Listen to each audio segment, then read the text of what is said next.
Good morning, dear student. I am Rajni Bhandari, Punjabi teacher from SHVM. ਹਾਂਜੀ ਬੱਚਿਓ, ਅੱਜ ਅਸੀਂ ਕਰਨ ਜਾ ਰਹੇ ਹਾਂ ਕਲਾਸ 8ਵੀਂ ਲੈਸਨ 12 ਲੈਸਨ ਕੀ ਨਾਮ ਹੈ? ਨਿਖਾਰ।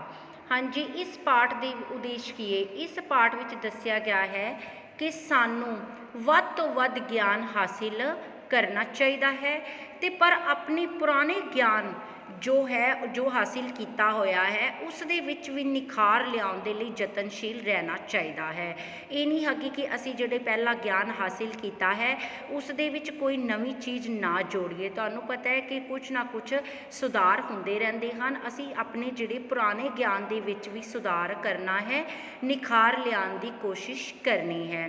ਦੇਖੋ, ਅਸੀਂ ਛੋਟੇ ਹੁੰਦੇ ਸੀ, ਦੇਖਦੇ ਸੀ ਕਿ ਫਸਲਾਂ ਦੀ ਗੋਡੀ ਹੋਣੀ, ਖੁਰਪੇ ਲੋਹਾਰ ਤੋਂ ਚੰਡਾਏ ਜਾਣੇ, ਜਦੋਂ ਵਾਢੀ ਪੈਣੀ ਦਾਤੀਆਂ ਦੇ ਦੰਦੇ ਕਢਵਾਏ ਜਾਣੇ, ਲੱਕੜੀ ਦੇ ਹੱਲ ਹੁੰਦੇ ਸੀ। ਦੇਖੋ ਅੱਜ ਕੱਲ੍ਹ ਤਾਂ ਕੀ ਹੋ ਗਿਆ, ਮਸ਼ੀਨਾਂ ਆ ਗਈਆਂ ਨੇ ਅਤੇ ਇਹ ਵੀ ਸਮਾਨ ਸਾਨੂੰ ਬਣਿਆ ਬਣਾਇਆ ਜਿਹੜਾ ਹੈ ਬਾਜ਼ਾਰ ਦੇ ਵਿੱਚੋਂ ਮਿਲ ਜਾਂਦਾ ਹੈ।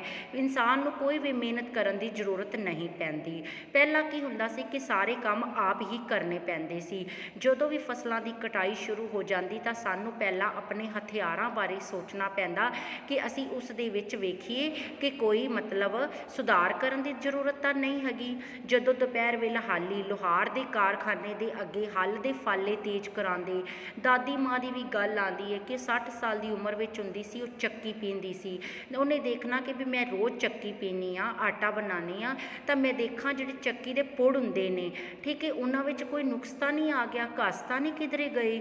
ਉਹ ਵੀ ਕੀ ਕਰਦੀ ਸੀ, ਠੀਕ ਕਰਵਾ ਲੈਂਦੀ ਸੀ। ਜੇ ਉਸ ਦਾਦੀ ਮਾਂ ਨੇ ਚਰਖਾ ਕੱਤਣਾ ਹੁੰਦਾ ਤਾਂ ਉਹਨੇ ਦੇਖਣਾ ਕਿ ਵਾਰ-ਵਾਰ ਤੰਦ ਤਾਂ ਨਹੀਂ ਟੁੱਟ ਰਹੀ, ਵੀ ਕਿਧਰੇ ਤਕਲੇ ਦੇ ਵਿੱਚ ਵੱਲ ਤਾਂ ਨਹੀਂ ਪੈ ਗਿਆ, ਉਸ ਨੂੰ ਵੀ ਸਿੱਧਾ ਕਰਵਾ ਲੈਣਾ। ਜਦੋਂ ਕਿਸੇ ਕੋਈ ਵੀ ਕੰਮ ਕਰਨਾ ਹੁੰਦਾ ਸੀ ਉਸ ਤੋਂ ਪਹਿਲਾਂ ਆਪਣੇ ਔਜ਼ਾਰਾਂ ਨੂੰ, ਮਸ਼ੀਨਾਂ ਨੂੰ ਵੇਖਿਆ ਜਾਂਦਾ ਸੀ। ਜਿਸ ਤਰ੍ਹਾਂ ਦੇਖੋ, ਅਸੀਂ ਸਟੂਡੈਂਟ ਹਾਂ, ਸਾਡਾ ਹਥਿਆਰ ਕੀ ਹੈ? ਪੈਨ ਨੇ। ਅਸੀਂ ਸਕੂਲ ਆਉਂਦੇ ਹਾਂ ਤਾਂ ਸਾਨੂੰ ਕੀ ਹੁੰਦਾ, ਪਹਿਲਾਂ ਅਸੀਂ ਆਪਣੇ ਬੈਗ ਵਿੱਚ ਕਾਪੀਆਂ, ਕਿਤਾਬਾਂ, ਪੈਨ ਚੈੱਕ ਕਰਦੇ ਹਾਂ। ਸਕੂਲ ਪੜ੍ਹਨ ਆ ਗਏ ਹਾਂ, ਸਾਡੇ ਕੋਲ ਸਾਡਾ ਹਥਿਆਰ ਹੀ ਨਾ ਹੋਵੇ ਤਾਂ ਅਸੀਂ ਕਿਸ ਤਰ੍ਹਾਂ ਪੜ੍ਹ ਲਵਾਂਗੇ। ਉਸੇ ਤਰ੍ਹਾਂ ਮੰਨ ਲਓ ਉਹਨਾਂ ਨੇ ਖੇਤਾਂ ਵਿੱਚ ਜਾਣਾ ਹੈ ਤਾਂ ਉਹਨਾਂ ਨੂੰ ਪਹਿਲਾਂ ਆਪਣੇ ਹਥਿਆਰਾਂ ਨੂੰ ਵੇਖਣਾ ਪੈਂਦਾ ਸੀ। ਹਾਂਜੀ, ਪਿੱਛੇ ਉਦਾਹਰਨਾਂ ਵਿੱਚ ਅਸੀਂ ਦੱਸਿਆ ਕਿ ਜਿਵੇਂ ਹਰ ਕੰਮ ਆਪਣੇ ਕੰਮ ਵਿੱਚ ਕੀ ਕਰਦਾ ਸੀ, ਨਿਖਾਰ ਲਿਆਉਣ ਦੀ ਕੋਸ਼ਿਸ਼ ਕਰਦਾ ਸੀ।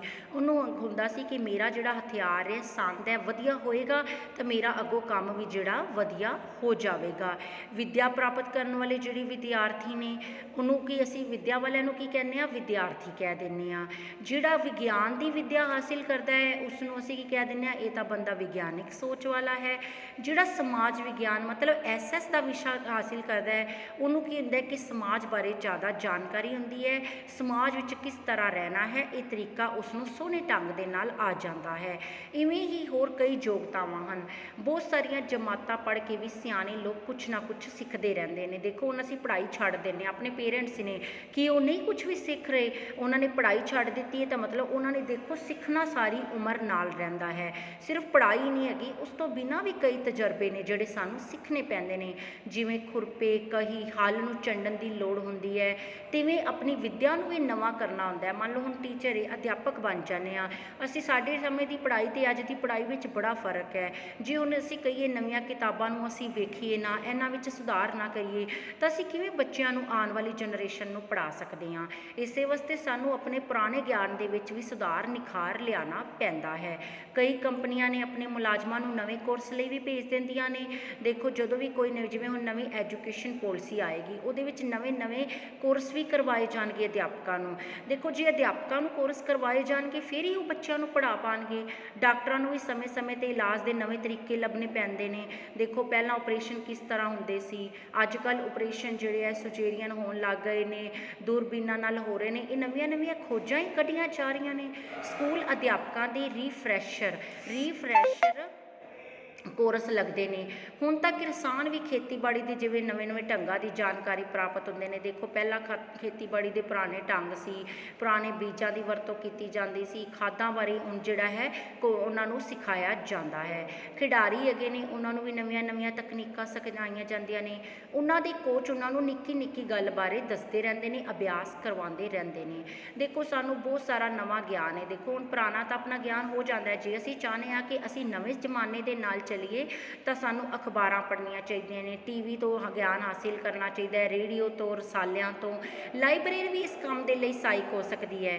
ਕਈ ਵਾਰੀ ਵਧੇਰੇ ਜਾਣਕਾਰੀ ਰੱਖਣ ਵਾਲਿਆਂ ਦੀ ਸੰਗਤ ਕਰਨ ਦੇ ਨਾਲ ਵੀ ਕੁਝ ਅਸੀਂ ਨਵਾਂ ਗਿਆਨ ਹਾਸਿਲ ਕਰ ਸਕਦੇ ਹਾਂ।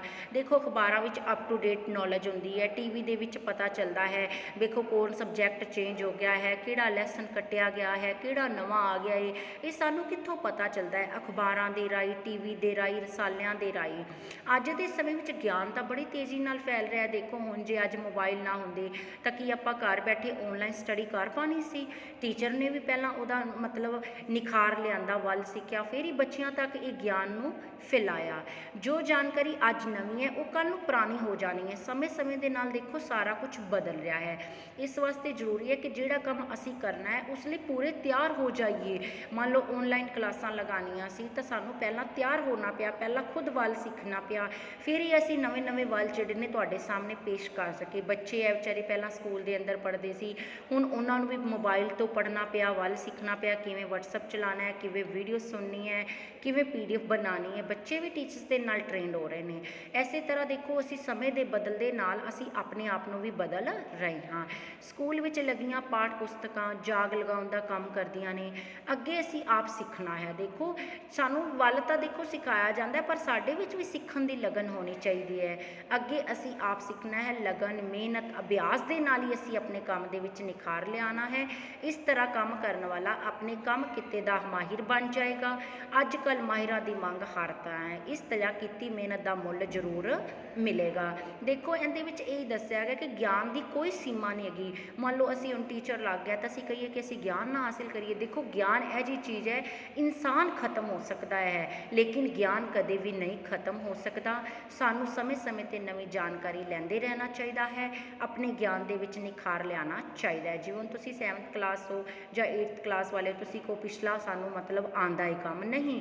ਸਾਨੂੰ ਸਮੇਂ ਦੇ ਨਾਲ ਵੀ ਪਿਛਲੇ ਕੰਮ ਦੇ ਵਿੱਚ ਵੀ ਨਿਖਾਰ ਲਿਆਉਣਾ ਚਾਹੀਦਾ ਹੈ, ਤਾਂ ਹੀ ਅਸੀਂ ਸਫਲਤਾ ਨੂੰ ਅੱਗੇ ਹਾਸਿਲ ਕਰ ਸਕਦੇ ਹਾਂ, ਆਪਣੇ ਗਿਆਨ ਦੇ ਵਿੱਚ ਨਿਖਾਰ ਲਿਆ ਸਕਦੇ ਹਾਂ। ਹਾਂਜੀ ਬੱਚਿਓ, ਤੁਸੀਂ ਉਮੀਦ ਕਰਦੀ ਹਾਂ ਕਿ ਤੁਹਾਨੂੰ ਇਹ ਪਾਠ ਚੰਗੀ ਤਰ੍ਹਾਂ ਸਮਝ ਆ ਗਿਆ ਹੋਵੇਗਾ ਅਤੇ ਤੁਸੀਂ ਵੀਡੀਓ ਨੂੰ ਧਿਆਨ ਨਾਲ ਸੁਣਨਾ ਹੈ। ਇਸ ਦੇ ਸ਼ਬਦ ਅਰਥ ਵੀ ਤੁਸੀਂ ਯਾਦ ਕਰਨੇ ਹਨ ਅਤੇ ਘਰ ਦੇ ਵਿੱਚ ਰਹਿਣਾ ਹੈ ਅਤੇ ਆਪਣਾ ਪੂਰਾ ਧਿਆਨ ਰੱਖਣਾ ਹੈ ਅਤੇ ਆਪਣੀ ਪੜ੍ਹਾਈ ਨੂੰ ਵੀ ਮਤਲਬ ਚਾਲੂ ਰੱਖਣਾ ਹੈ। ਆਪਣੀ ਪੜ੍ਹਾਈ ਦੇ ਨਾਲ ਕੱਟਣਾ ਨਹੀਂ ਹੈ। ਆਪਣੀ ਪੜ੍ਹਾਈ ਘਰ ਦੇ ਵਿੱਚ ਰਹਿੰਦੇ ਹੋਏ ਸਾਨੂੰ ਪੜ੍ਹਦੇ ਰਹਿਣਾ ਹੈ। ਹਾਂਜੀ, ਥੈਂਕਸ।